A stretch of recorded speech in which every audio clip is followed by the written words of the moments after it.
ओम शांति 14 अप्रैल 2026 प्रातः मुरली बाबा कहउछंती मीठे बच्चे जदि देवता हेबार अछि तेबे अमृत पान कर एवं अन्य को कराओ।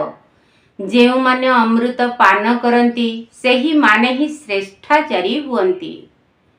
जदि देवता हेबार अछि तेबे अमृत पान कर एवं अन्य को कराओ। जेउ माने अमृत पान करती सेही माने ही श्रेष्ठाचारी हुअंती। पुराण रे वर्णित अछि सागर मंथन बेले उच्चै सर्वा अश्व ऐरावत हस्ती पारिजात पुष्प विष ये सब सहित अमृत मध्य बाहरी थिला, जहाकु माँ अन्नपूर्णा को हस्तर अर्पण करा जाइथिला। तो सही अमृत माँ लक्ष्मी को हस्तरु जेउ माने पान कले से माने तो अमर देवी देवता होई गले। जेउ माने को अमृत मिलिला नहीं, जेउ माने सेथिरु वंचित रहिले, जेउ माने पान कले नहीं से माने ध्वंस बा विनाश होई गले राक्षस कुल। तेणु परमात्मा एही संगम जुगरे आसी माँ मानक हस्तरे ज्ञानर अमृत कलश अर्पण करिसेंती। तेणु जेउ माने एही अमृत को निजे पान करी अन्य मानकु कराइबे से माने तो सुनिश्चित देवता होई जिबे। जेउ माने अमृत पान करती सीए ही सत्यजुग सुख धामर मालिक हेबे, श्रेष्ठाचारी दुनियार राजा राणी होई जिबे। प्रश्न, एही समय रे सत्यजुगर प्रजा केउ आधार रे तैयारी हेउछंती? एही समय रे सत्यजुगर प्रजा केउ आधार रे तैयारी हेउछंती? उत्तर, जेउ माने एही ज्ञान द्वारा प्रभावित हेउछंती। बहुत भल कहउछंती किंतु पाठ पढ़ु नाहंती, मेहनत करि पारु नाहंती, सेही माने ही प्रजा होई जाई थांती। प्रभावित हेबा अर्थ प्रजा हेबा। सूर्यवंशी राजा राणी हेबा पाई तो मेहनत करिबा दरकार। पाठ पढ़ा उपरे पूरा पूरा ध्यान रहिबा दरकार। जदि निजे बाबा को मने पकाइबा सहित अन्य मानकु मध्य स्मरण कराई चलिब तेबे जाई उच्च पद मिली परिब। गीत तूने रात गवाई सो के। ओम शांति। पिला माने गीत सुनिले जे आम जीवन हीरा भली थिला एबे कौड़ी भली होई जाईछि। एहा तो बहुत साधारण कथा। बाबा बहुत सहज भावरे बुझाउछंती जहाकु छोट पिला माने मध्य बुझी परिबे।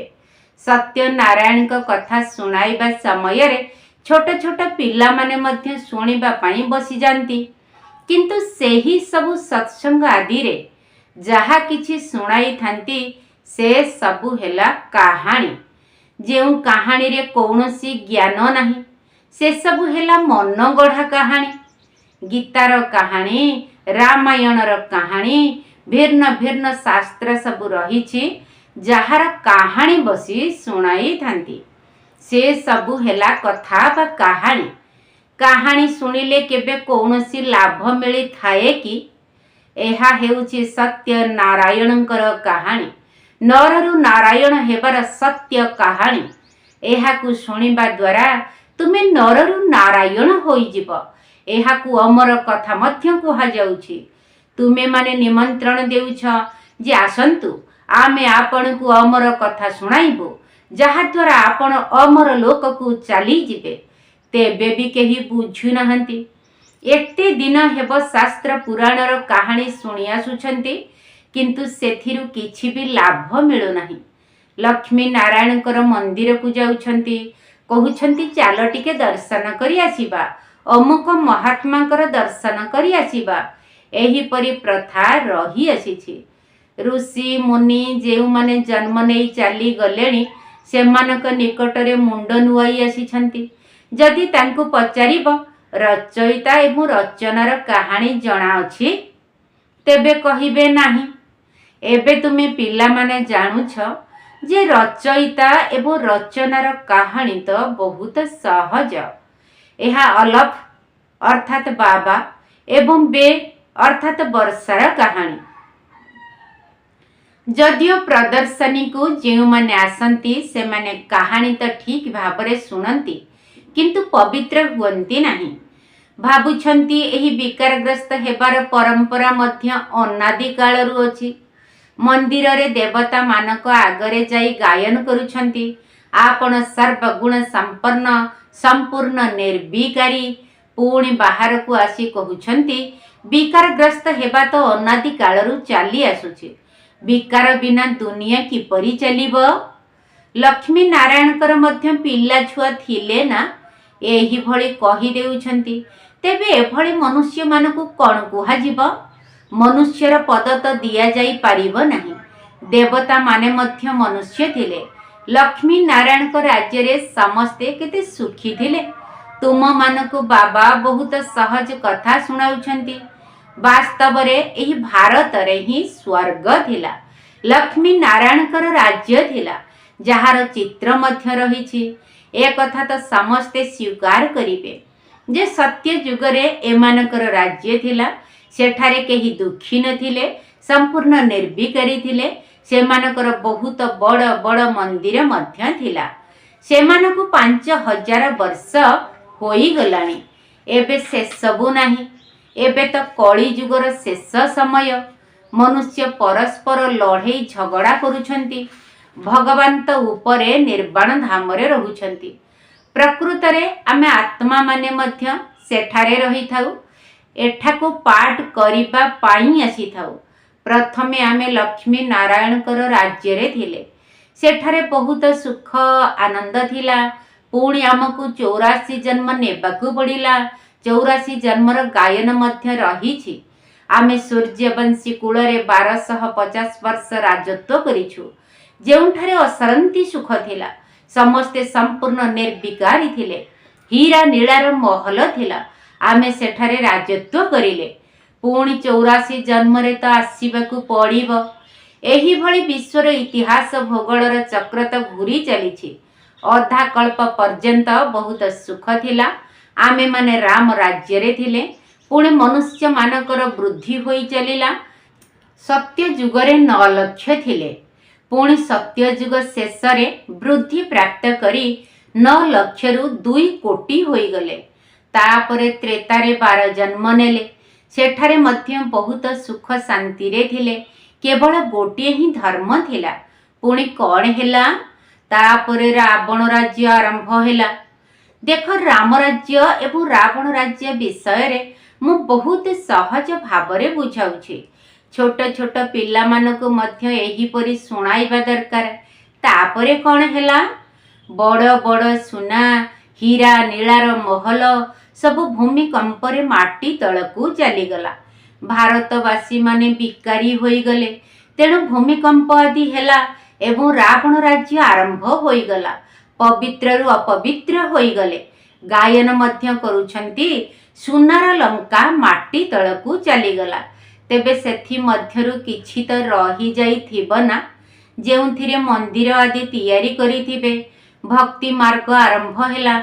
मनुष्य माने बिकारी हेबाकू लागिले।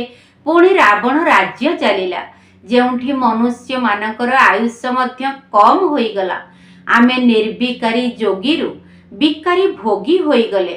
जथा राजा राणी तथा प्रजा समस्ते बिकारी होई गले। एही कहानी केते सहज।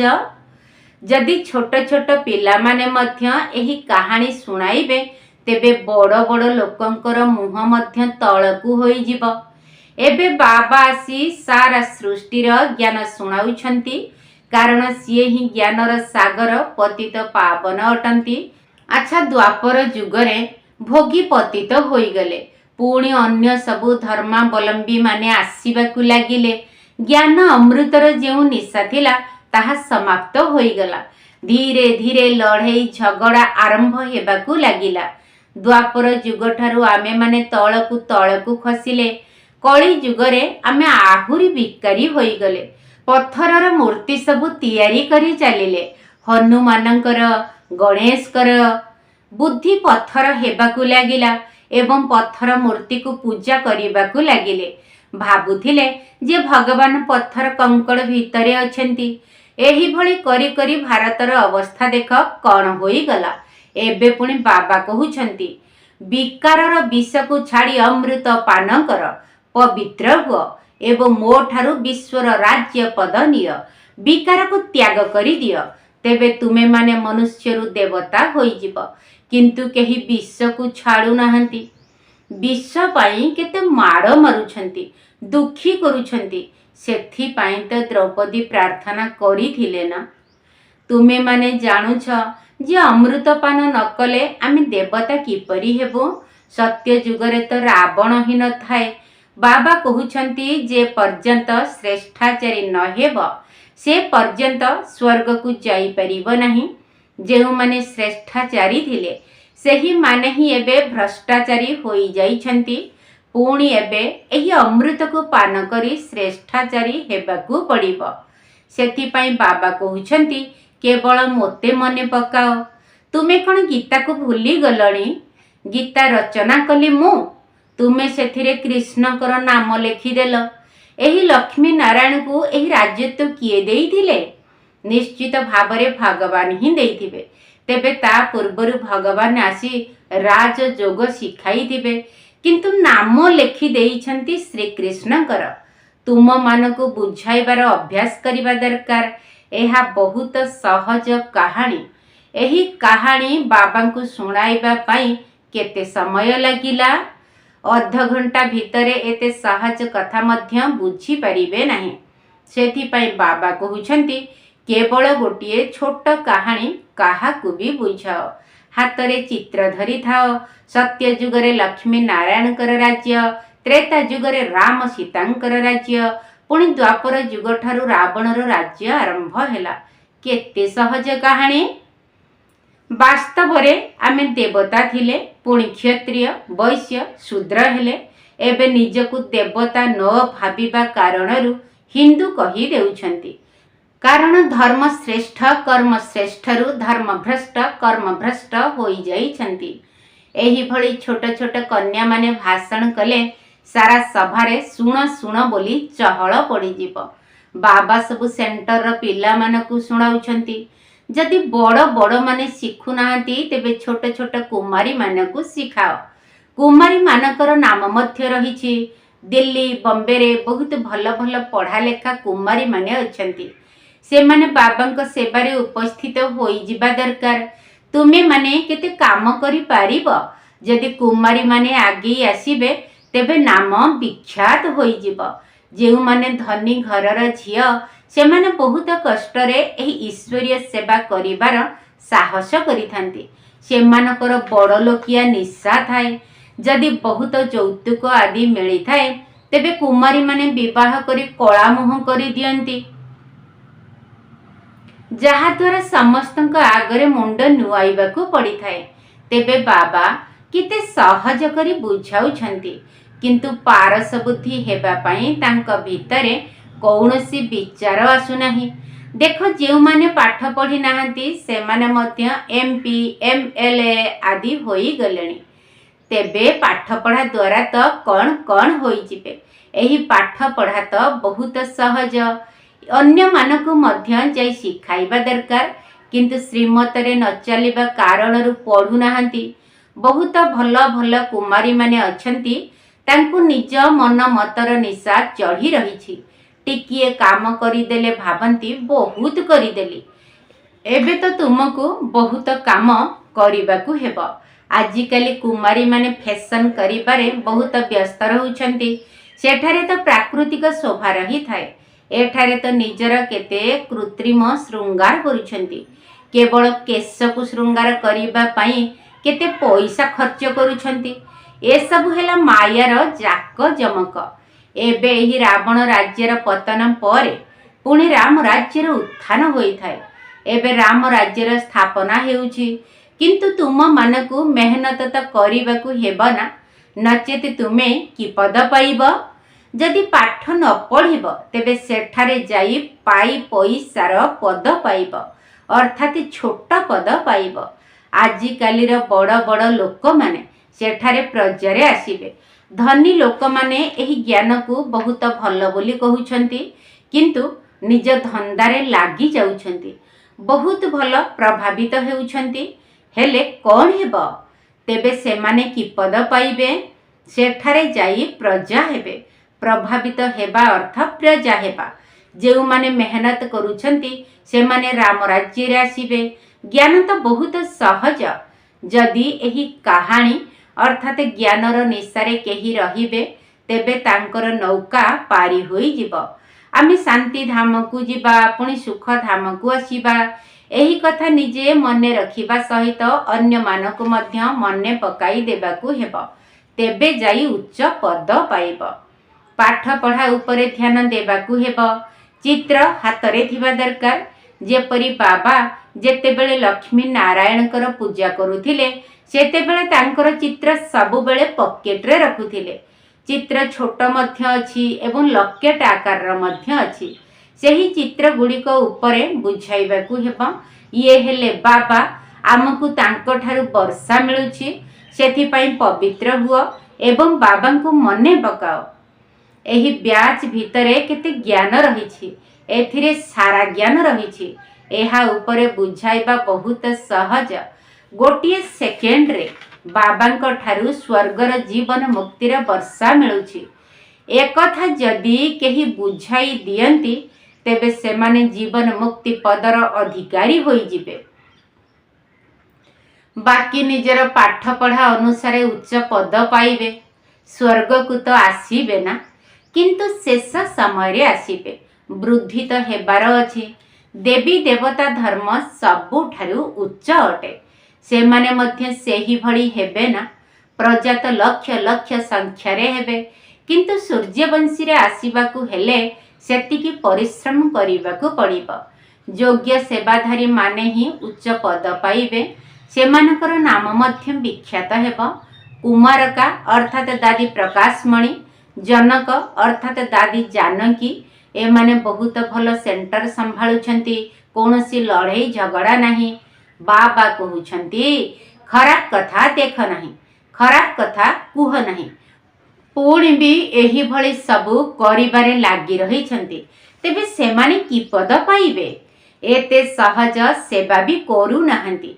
छोट छोट कन्या माने मध्य एही कथा बुझाई परिबे, अन्य मानकु सुनाई परिबे। बंदर सेनार मध्य गायन अछि। जेउ सीता माने रावणर जेल रे आबद्ध होई रहिछंती सेमाने को मुक्त करिबाकू पड़िबो।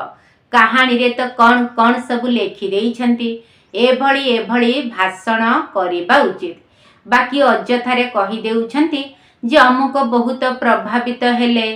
तेबे तांको पचार तुमे कौन हेबाकू चाहुछ? केवल अन्य मानकू कहिबे यांकर ज्ञान बहुत भल, निजे किंतु किछि भी बुझी नथिबे। एथिरे लाभ कौन? अच्छा, मीठा मीठा शिकिल दे संतान मानक प्रति माता पिता बाप दादांकर मधुर स्नेह संपन्न शुभेच्छा एवं सुप्रभात। आत्मिक पितांकर आत्मिक संतान मानकु नमस्ते। आम आत्मिक संतान मानकर आत्मिक बाप दादांकु नमस्ते नमस्ते नमस्ते एवं सुप्रभात। धारणा पाई मुख्य सार प्रथम पॉइंट। पारस बुद्धि हेबा पाई पाठ पढ़ा उपरे पूरा पूरा ध्यान देबाकू हेबो। श्रीमत अनुसारे निजे पढ़िबा सहित अन्य मानकु मध्य पढ़ाइबाकू हेबो। हद्र अर्थात एही दुनियार बड़ लोक पणियार निशा एवं फैशन आदि छाड़ी एही बेहद सेवारे लागी जिबाकू हेबो। पारस बुद्धि हेबा पाई पाठ पढ़ा उपरे पूरा पूरा ध्यान देबाकू हेबो। श्रीमत अनुसारे निजे पढ़िबा सहित अन्य मानकु मध्य पढ़ाइबाकू हेबो। हद्र अर्थात एही दुनियार बड़ लोक पणियार निशा एवं फैशन आदि छाड़ी एही बेहद सेवारे लागी जिबाकू हेबो। द्वितीय पॉइंट, खराब कथा शुण नाही, खराब कथा देख नाही, कौनसी भी व्यर्थ कथबार्ता करिबार नाही, काहा उपरे प्रभावित हेबार नाही। समस्तंकु सत्य नारायणकर छोटिया कहानीटी को सुनाइबार अछि। खराब कथा शुण नाही, खराब कथा देख नाही, कौनसी भी व्यर्थ कथबार्ता करिबार नाही, काहा उपरे प्रभावित हेबार नाही। समस्तंकु सत्य नारायणकर छोटिया कहानीटी को सुनाइबार अछि।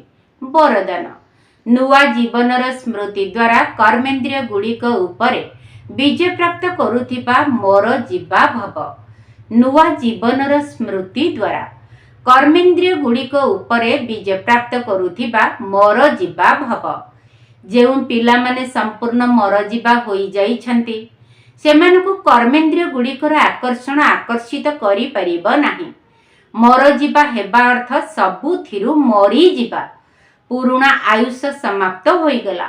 ଯେହେତୁ ନୂଆ ଜନ୍ମ ହୋଇଗଲା ତେଣୁ ନୂଆ ଜନ୍ମ ଏବଂ ନୂଆ ଜୀବନରେ କର୍ମେନ୍ଦ୍ରିୟ ଗୁଡ଼ିକର ଅଧୀନ କିପରି ହୋଇପାରିବ? ବ୍ରହ୍ମା କୁମାର କୁମାରୀର ନୂଆ ଜୀବନରେ କର୍ମେନ୍ଦ୍ରିୟ ଗୁଡ଼ିକର ବଶୀଭୂତ ହେବାକୁ କେଉଁ ଜିନିଷ କୁହାଯିବ? ଏହି ଜ୍ଞାନଠାରୁ ସମ୍ପୂର୍ଣ୍ଣ ଅନଭିଜ୍ଞ ଶୂଦ୍ର ପଣିଆର ଟିକିଏ ବି ନିଶ୍ୱାସ ଅର୍ଥାତ୍ ସଂସ୍କାର କେଉଁଠି ବି ରହି ନଯାଉ। ସ୍ଲୋଗାନ: ଅମୃତ ବେଳାରେ ଅନ୍ତର ମନରେ ପରମାତ୍ମାଙ୍କର ସ୍ନେହକୁ ଯଦି ସମାହିତ କରିନେବ ତେବେ ଅନ୍ୟ କୌଣସି ସ୍ନେହ ଆକର୍ଷିତ କରିପାରିବ ନାହିଁ। ଅମୃତ ବେଳାରେ ଅନ୍ତର ମନରେ ପରମାତ୍ମାଙ୍କର ସ୍ନେହକୁ ଯଦି ସମାହିତ କରିନେବ ତେବେ ଅନ୍ୟ କୌଣସି ସ୍ନେହ ଆକର୍ଷିତ କରିପାରିବ ନାହିଁ।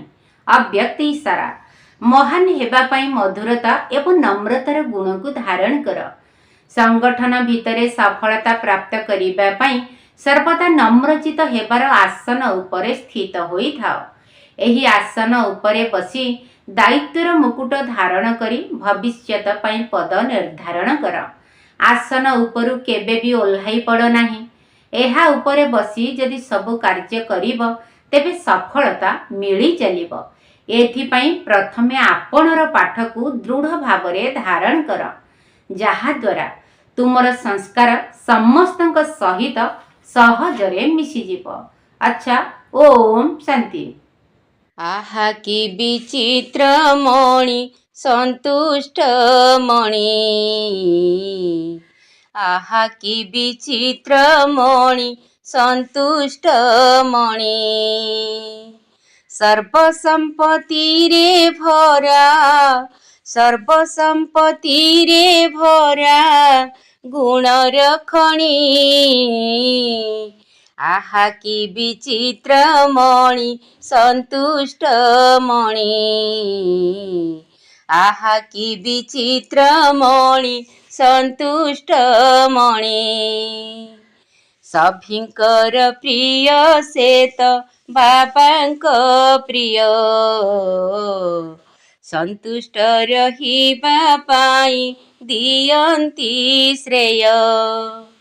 ଟଳମଳ ହୁଏ ନାହିଁ ଆପଣା ମତି, ସମ୍ପଦେ ବିପଦେ ଥାଏ ସମାନ ସ୍ଥିତି।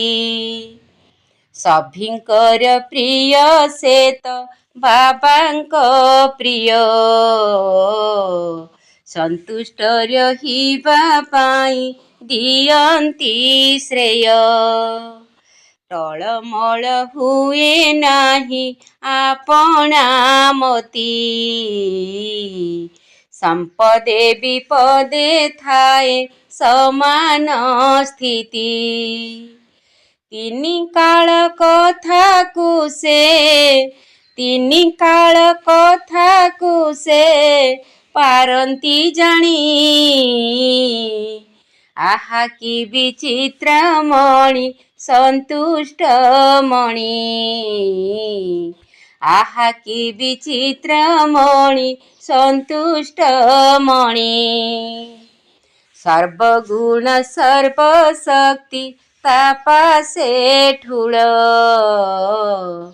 ଭାରି ମଜା ଲାଗେ ତାକୁ ମାୟାର ଖେଳ। ବାବାଙ୍କ ଆଶିଷ ତାର ମଥାରେ ଥାଏ, ଚିନ୍ତା ଶୂନ୍ୟ ହୋଇ ସିଏ ଜୀବନ ଜିଏ। ସର୍ବଗୁଣ ସର୍ବଶକ୍ତି ତା ପାଶେ ଠୁଳ, ଭାରି ମଜା ଲାଗେ ତାକୁ ମାୟାର ଖେଳ। ବାବାଙ୍କ ଆଶିଷ ତାର ମଥାରେ ଥାଏ, ଚିନ୍ତା ଶୂନ୍ୟ ହୋଇ ସିଏ ଜୀବନ ଜିଏ। ବରଦାନ ସମ୍ପତ୍ତିକୁ ସ୍ମୃତିରେ ଆଣି ଆହା କି ବିଚିତ୍ର ମଣି ସନ୍ତୁଷ୍ଟ ମଣି ଆହା କି ବିଚିତ୍ର ମଣି ସନ୍ତୁଷ୍ଟ ମଣି ସର୍ବସମ୍ପତ୍ତିର ଚାବି ତିନୋଟି ବିନ୍ଦୁ ଆତ୍ମା ପରମାତ୍ମା ଡ୍ରାମା ଜାଣିଥା ବନ୍ଧୁ ଅନ୍ତିମ ସମୟ ଏବେ ହେଲାଣି ପାଖ ଅଳସ ନ ହୋଇ ଖାତା ସଜାଡ଼ି ରଖ ସର୍ବସମ୍ପତ୍ତିର ଚାବି ତିନୋଟି ବିନ୍ଦୁ ଆତ୍ମା ପରମାତ୍ମା ଡ୍ରାମା ଜାଣିଥା ବନ୍ଧୁ ଅନ୍ତିମ ସମୟ ଏବେ ହେଲାଣି ପାଖ ଅଳସ ନ ହୋଇ ଖାତା ସଜାଡ଼ି ରଖ ଜୀବନ ଯୁଦ୍ଧରେ ହେଳେ ପାରିବ ଜିଣି